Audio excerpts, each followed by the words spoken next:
Judging by how this game was released also on the PC, maybe we should have seen this one coming, but apparently Death Stranding is now coming to the Xbox. Developed by Kojima Productions, and it was published and co-published between SIE, Sony Interactive Entertainment, and 505 Games for the PC. And all of a sudden now, it's on its way to the Xbox. I find that kind of funny. All this time, when the game was being produced on a PlayStation console, we all had the safe assumption, or we all could safely say that this game is going to be console exclusive for the foreseeable future, just basically forever. But there's a chance that these games will now be released on PC, which is fine. That is expected now in the industry. You release your AAA games as a console exclusive on one platform, and then eventually you will migrate it over to the PC. That seems to be what is happening for this game. Well, it was already on the PC, but now it's migrating again to the Xbox.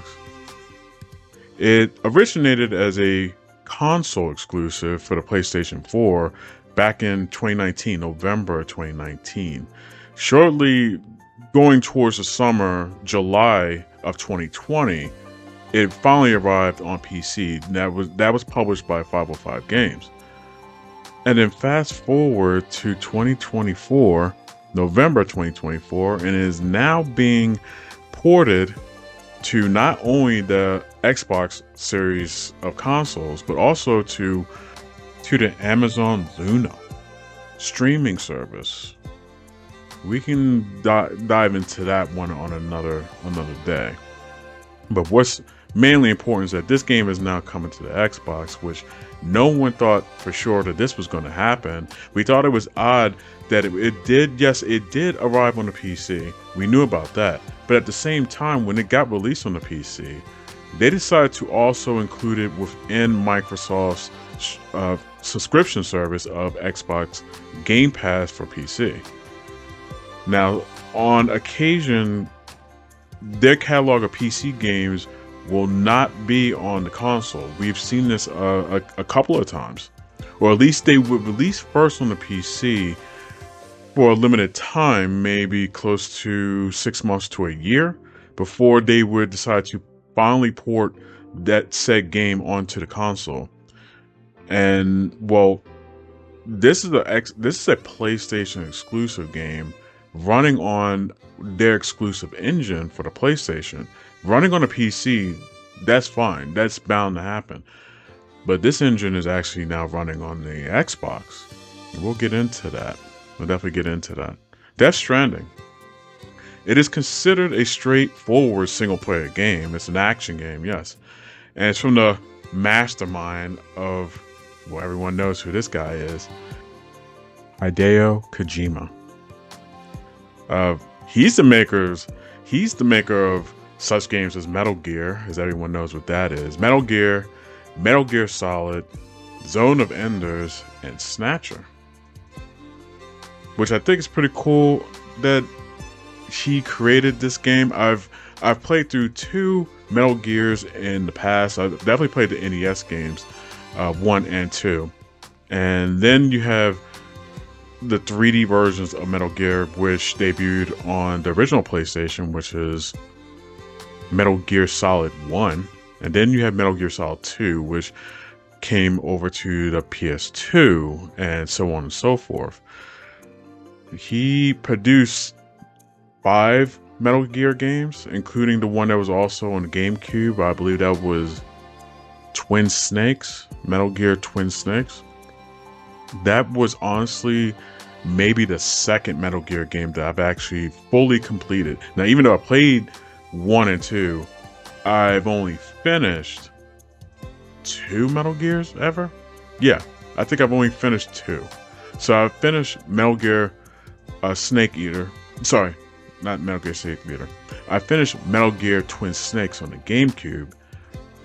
And I finished Metal Gear Ground Zero, which was a mini game on the Xbox 360. The Xbox 360. Actually, no, that was an Xbox One game. My mistake. Xbox One, not the 360. Now, this game is one of Hideo Kojima's passion projects. He expressed that in several interviews that this is the game he wanted to make for years. Just didn't have the technology at the time to actually bring it to life. And I'm pretty sure he also pitched this to his former employer, which is Konami. They probably saw this game in the middle of production. I'm sure he pitched this while he was working on his fifth installment of Metal Gear Solid 5, which is Metal Gear Solid 5, The Phantom Pain. Very good game. I highly recommend that. But I'm sure that this game, Death Stranding, at the time was probably pitched as another project for Konami to, front the cost of, and they probably turned it down at the time and just told him to just get back to working on Metal Gear 5. We'll revisit this after the project is complete. Of course, everyone knows during that time there had been some bad blood between Kojima and Konami, and in the middle of production, actually, I'm gonna have to say this was toward the end of the development time for Metal Gear 5, that Konami had decided to separate themselves from Kojima. So he was asked to either take a severance and leave, or he was straight fired from Konami. And as a result of his dismissal from Konami, they did, strangely enough, they did remove his name from the game's production. So you can't, if you looked at the credits for Metal Gear 5, Metal Gear Solid 5, his name is no longer on that game's on the credits for Metal Gear Solid 5. Unfortunately, and this was his baby, probably the best Metal Gear ever made. Well, some may say that Snake Eater, which was the third game, was probably his best game. Personally speaking, my favorite game of his was Twin Snakes. But I digress. He was separated from Konami during the end of production for Metal Gear Solid 5, The Phantom Pain. So when that happened, shortly after Phantom Pain was released, he decided to create his own studio, and he named it Kojima Productions. So with that studio being open, and him and his studio being an independent studio, he was shopping around for a publisher for this game concept. I don't remember if it actually had a startup name, if it actually had a project name other than just the title of Death Stranding. That perhaps it actually did have a project name, but eventually he approached Sony, and Sony agreed to front the money for Death Stranding in the exchange of this game being exclusive to the PlayStation 4. So he agreed to do it and have it be developed since, I think it was being developed since 2016, I believe. 2016 this game was being made, and it released in 2019 exclusively for the PlayStation 4. And as far as we knew, that's exactly where we were expecting the game to stay. We were not expecting it to be on PC, and then, well, they turn around and surprise us. Death Stranding coming to PC, published by 505 Games, which they've done in the past. 505 has done ports of other games to the PC, but we really weren't expecting this one. But in addition to that, it stayed on the PC for X amount of years, and on PlayStation 4 for X amount of years. They also did a patch rework of Death Stranding for the PlayStation 5 that might have happened around 2021 or 2022. And that was the last we heard about the game until Death Stranding 2 got released. We'll get into that a little bit later, though. This game, Death Stranding, it was built off of an engine from one of Sony's internal teams. That team is Guerrilla Games, and the name of this engine is the Decima engine. That is the Decima engine. Originally, that engine was built from the ground up to support the game for Horizon Zero Dawn series of games. Now, I played the first Horizon Zero Dawn. I never did play its sequel. That sequel was called Horizon Forbidden West. That game is for PS4 and the PS5. But the Decima engine is the engine that built that game, and Kojima had, I guess they decided they really liked this engine enough to borrow it for the development process of Death Stranding. And his reworking of the engine, well, he decided to use more realistic looking graphics as opposed to, I mean, not to say that Horizon didn't look realistic enough. It did. It was a very colorful game, but Kojima, he really likes to go for that sense of realism. So he really took the graphic engine to a different direction as far as motion capture and as far as textures. This game has textures that would resemble real world textures and map maps. And his team decided to use real maps instead of cartoony like type of graphics or really flashy, colorful graphics. Everything in this game has a normal, realistic tone, from the foliage to mountain landscapes to water surfaces to skin surfaces and hair follicles. Everything looked very realistic in comparison to Horizon Zero series. I think it's really cool that he chose this engine. He obviously couldn't use the same engine that he used to build any of the Metal Gear Solid games. He couldn't use that engine. It's not like he created that engine himself. I believe that engine that Konami was using was something done internal, and he couldn't take it with him. So of course, instead of taking all the research and development to building his own for his studio, he just borrowed it from Guerrilla Games with the Decima engine and just hit the road developing his game. It was a good idea, and apparently it's a very easy engine to use. So that's one of the reasons why it's easy to use and it's versatile. It can really be used in conjunction with a lot of other development tools such as Unity, Blender, and Unreal Engine. I had to double check this as I was creating this video, but as of today, and I had to double check this, the Metacritic score for Death Stranding for the PS4, PlayStation 4, it was at a score of an 82, which is respectable. It's a really nice score. Doesn't need to be in the high 90s to be successful, but it was a nice score. That was based on 122 online critics and possibly news articles as well. That's the thing. Nowadays, a lot of games' successes seem to be wrapped around the thoughts of online critics. Does it really matter? You gotta ask yourself, does it really matter if it scores well as opposed to actually selling well? I mean, critics only give their opinions on games because they're paid to.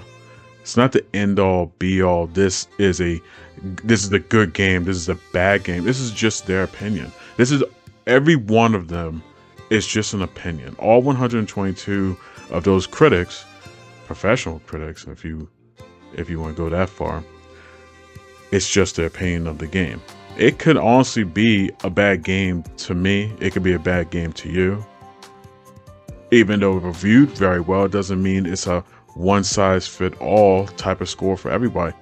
So yes, Metacritic has recorded from the combination of 122 online critics that this game is worth a score of 82, which is above average, which is fine. No game is perfect. No game in existence. I don't care how good the game is. No game in existence deserves a perfect score. Near perfect, I'll accept. 100% flawless game. Flawless game. No. That does not exist.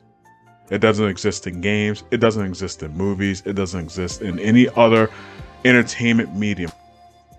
No such thing as a perfect score. There's no such thing as a perfect person either.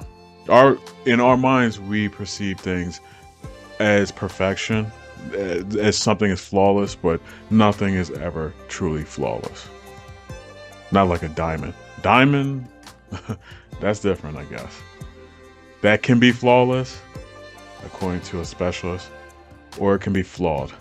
And not every single thing in creation earns a status as flawless, and this game is no exception. Okay, so yes, 82, I can respect that. You as a gamer and a consumer, you should be able to respect that. Whether or not you want to pay full price for its original release, that's up to you.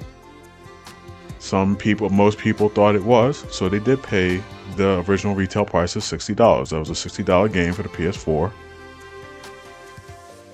And others did not. Okay? So, with that being said, Death Stranding 1, not 2, but Death Stranding 1, you've earned a decent score upon Metacritic. And most people shouldn't complain about that. With this game's production, this game continued the trend of attracting Hollywood talent, just like a whole lot of brand new age AAA games seem to be doing. I'm looking right at you, Cyberpunk. Right at Cyberpunk. But yeah, this game had a number of stars that you may recognize. These are, I wouldn't say AAA stars, A-listers, but these are names that you should recognize in the Hollywood Boulevard. So it shouldn't surprise anyone that he attached Hollywood talent to his game, because that was his baby. Norman Reedus from AMC's The Walking Dead. Mads Mikkelsen from NBC's Hannibal and Disney's Star Wars Rogue One. And Léa Seydoux from MGM's No Time to Die, James Bond. Well, I think it's pretty cool that he did this. It's unneeded, though. We've learned in the past that Hollywood's induction into video games hasn't exactly been the most welcoming. Gamers don't care about playing Hollywood stars. I think that is just beside the point, because when we're playing a video game, for the most part, at least it was in the past, we didn't care to play stars. We wanted an escape from realism. So bringing in an actual star's face and likeness into these games is irrelevant. It still is to this day. It is star power. It's something that's marketable when you're marketing your game, that this one star or this one athlete is in your game. I can understand for sports games. Totally understand the true likeness of those athletes in sports games, because a lot of sports video game players want to play those characters. For the longest time, prime example of that. Prime example, EA, back in the day, EA had a series of Bulls versus Blazer games. Bulls versus Blazers, Lakers versus Celtics. There's a good number of them. And a lot of people wanted to play as Michael Jordan. He wasn't in those games at all, and people really wanted Michael Jordan and his likeness and his stats in those games, and he was nowhere to be found. Even in NBA Jam, the arcade game for NBA Jam, wasn't in that game either. So, when you pull in Hollywood talent into these games, yes, that's pretty much going to jettison the production costs of your game sky high. And I don't think it's really worth it. Is it worth it for the production crew to be having to deal with this? Attaching celebrity names to your game does not guarantee that game's success. That's all I'm trying to say. Having big budget, high cost celebrity voiceovers for your game is just a bragging right. And if you don't have a broad vision of where you want your game to go, namely sequels for your games, there's just no real need for that added cost of professional celebrities in your game. You can advertise your game all you want with those celebrity faces on there, and chances are they only took those jobs as just a quick money grab for them. It's probably not all that important. They probably weren't too passionate about the game in general. They were just hired to do the performance of it, and they just move on. And with that being said, they're treating it as it is. It's just a quick job. And if there's no passion behind it, they just have their face plastered front and center on the cover art or on the main character of your game. It's not that important as to having me or you being plastered in that game. It's just not all that important in the gaming industry as producers and developers want to say it is. It's not needed. So if it can save the production company a couple of dollars to just make up your own character skin, as opposed to 3D scanning a professional model or professional actor, I would go with just create the character yourself. Ask one of your production developers to be the face of your game, to be the face of your character. I'm sure they appreciate it more. They'll put more of their heart and soul into the game. If your development team likeness is in your game, do that. Don't worry about hiring a celebrity. That's not really going to guarantee you anything. It's just not. So SIE has agreed to sell the IP for Death Stranding fully to Kojima Productions, and they decided to port this game to both Amazon Luma and the Xbox consoles. No one knew this was going to happen. So exclusivity started back in November the 8th, 2019, and then it ended November the 7th, 2024. Coincidence? Maybe. But to be honest, I think with the experience of what Kojima was planning to do, I think he was just biding his time, and he agreed, yes, I'm going to make your game for you, Sony. Thanks for the money. But in the back of his head, I want to release this game everywhere, right? So I'm going to have my team draw up a port of the game running on an Xbox. And as soon as this exclusivity expires, I'm just going to click the release to Xbox button. And that's kind of how it feels what he did. He was biding his time and just released the game as soon as that exclusivity was over. He didn't even wait a week, an extra day, a week, a month, a year. He waited no time. He wasted no time. I am porting this to the Xbox. The very day the exclusivity ends for the PlayStation 4, we're going to release it for the Xbox, and that's exactly what Kojima did. So I tip my hat off to you, Kojima, for just sitting and waiting patiently, because clearly you wanted this game to be multi-platform. I have no doubt in my mind you were just biding your time. Probably didn't tell Sony you were going to do this. Probably didn't tell them. Or maybe you did, because maybe that's one of the reasons why Sony decided to sell off the property. They milked the IP for all it's worth, at least the first game. They milked the IP for all it's worth on the PlayStation 4, and now also on PlayStation 5. And Kojima was just saying, "Hey, give me the IP. I want this game is my baby. This is my passion project, and I appreciate you being the publisher, Sony. Totally appreciate you publishing the game. Since I was a startup, I'm still an indie company. You don't own me. You don't own my production company. We're just partners. But this is my first project as an independent developer. I want to own the IP. Will you sell it to us?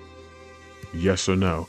And Sony, he probably had to butter it up, but Sony eventually caved and decided to sell the IP to Kojima. So he fully owns, him and his team fully owns the rights to Death Stranding. And I'm pretty sure that is going to include the sequel at some point, which brings me to a very interesting predicament. So yes, now that we know that Death Stranding is coming to the Xbox, what does this mean for Death Stranding 2? Now, we just heard about Death Stranding 2 about 2 years ago. I want to say that we heard about Death Stranding 2 2022. The Video Game Awards of 2022, I believe. And we haven't heard too much about it. We did see a second trailer for this game. We had a first look at its announcement back in 2022. And then we had a gameplay trailer for Death Stranding the following year. So, yeah, what does that mean for this game? And as far as the first game, as far as Death Stranding 1, interesting enough, when we heard about Death Stranding 1 coming to Xbox, there was no huge advertisement campaign. There was a mention on Twitter that Kojima has decided to shadow drop this game right into the Microsoft Store. That's right, this game was shadow dropped in secret just overnight. No one knew it was coming. There was no hint, there was no rumors of this game coming to the Xbox. We knew, I'll mention this again, we knew this game was already available on Xbox Game Pass for PC, not console. Xbox Game Pass for PC. And it was on there for, it seems like a year and a half. This has been sitting in there. Maybe even longer. Maybe it hit in the Game Pass, PC Game Pass in 2021. It might. That sounds about right. Because when it got to the PC, it went right to PC Game Pass. That sounds about right. It went right into PC Game Pass. So it was in there since 2021. No hint at all of it coming to the Xbox. But here we go. November 2024, it got shadow dropped in the Microsoft Store with no advertising about it at all. Nowhere outside of Twitter, Facebook, Instagram, TikTok, nowhere outside of social media was there even a hint, a small rumored hint of this game coming to Xbox. But here it is. Now, your guess is as good as mine as how well this game is going to perform on the Xbox. How well is it going to be perceived? Everyone that wanted to play Death Stranding when it first was released has already played it. I could have played it on PC a very long time ago. Or I could have played it on my PS4 a very long time ago. I had no real true interest in this game. I watched a few cutscenes. It looked very flashy. It's a beautiful game. It's a very beautiful game. I just had no interest in it.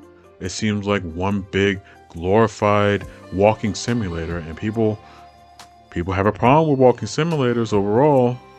The longevity of a walking simulator is very boring in a lot of people's minds. This seemed to have been the poster child for a walking simulator. You look up the definition of a walking simulator game in a dictionary, Death Stranding should be front and center right there. But yeah, it's there now. It's on Xbox now. And we just don't know how well it's going to perform. My guess is that it will do very low numbers. Yeah, very low numbers. Absolutely less than a million. Absolutely less than 500,000. Maybe be lucky if it do a couple 100,000. 300,000 for a game this old. One could hope. One could hope it performs that well, because they need it to perform well if they want the sequel.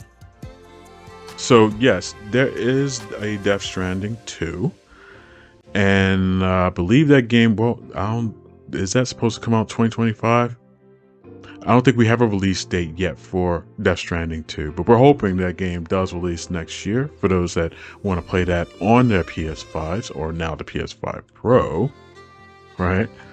For those that want to play it now, console, PS5 Pro, and this is going to be a PlayStation exclusive, console exclusive. It's going to be a console exclusive until said otherwise.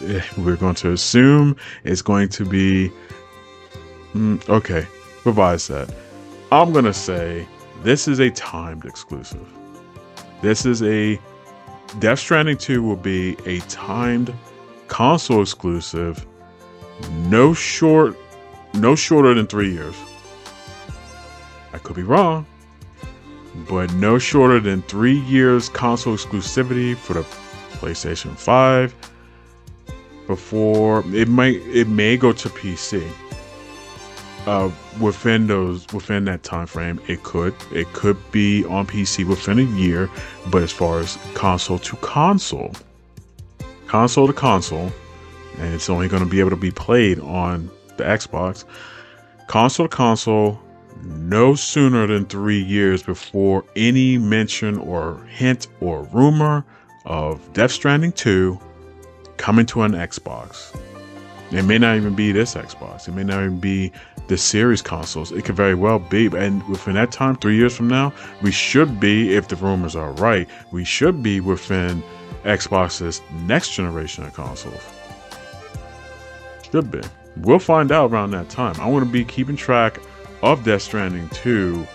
And if it's ever, well, we're all going to be keeping track. Let's just be honest. Now that this has happened, this leaves the gates. The floodgates are open for any game now to end up on the Xbox now. It's not just MLB, the show. It's not just that anymore. Now that Death Stranding is so oddly, this game just showed up out of nowhere. What does this mean? Could we get, say, their AA games, not necessarily their first party AAA games, but their AA games, because this game is it's a AAA. Death Stranding is a AAA game, yes, but this is technically considered second party. This game was published by Sony, but the game is a console exclusive. Was a console exclusive for all that time from a second party, not a first.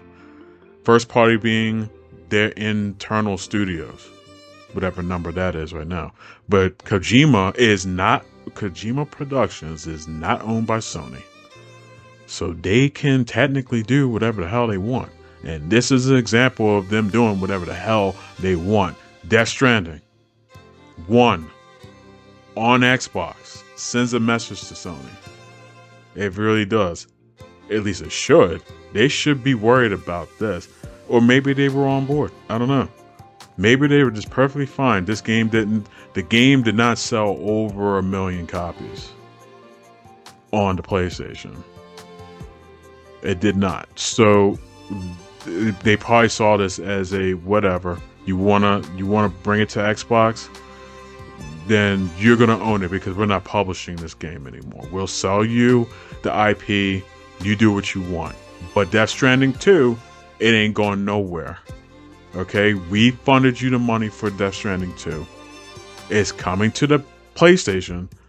It's going to stay on PlayStation until we say otherwise. We might just renew that exclusivity within X amount of years. Maybe the game's sales will perform higher than expected, and well above the first game, and maybe we want to continue keeping it exclusive. Yes, we will put it on PC because we got no choice. We need the money, but Xbox? No. At least not right now. No. They are still considered the enemy. That's a subject for another day. But very interesting that this happened, and I commend Kojima for doing this. They're giving us Death Stranding. Death Stranding 2 is going to be coming out at some point in the near future, and so will OD. Now, OD is a game that they've been contracted by Xbox to do, and that it's as far as we know, that's a console exclusive to Xbox for at least a year. At least I hope. I mean, looking at Indiana Jones, we hope it'll be exclusive to the Xbox for at least a year. So yeah, you have OD, and I assume it means for Overdose. We know almost nothing about this game. It looks pretty, and it's being built off of Unreal Engine 5. But outside of that, we know nothing about this game. So we'll keep a close eye on this and see how this game develops and what this game is truly about. We know it's going to be some type of horror game. At least I'm assuming it's a horror type of game based on the motion capture performances that's being seen here. But we know nothing. We know jack about this game. But it is a Kojima joint. It is his production team that's doing it. So let's keep an open mind, and we know it's going to be quirky, and you know it's going to have a lot of cutscenes. Every one of his games have long cutscenes. So grab your popcorn, grab your drink, kick back, because you're not playing it for a while, you're watching it for a while. And that being said, I'm your host, Musical Weapon. Come back and see us again. We'll do it again.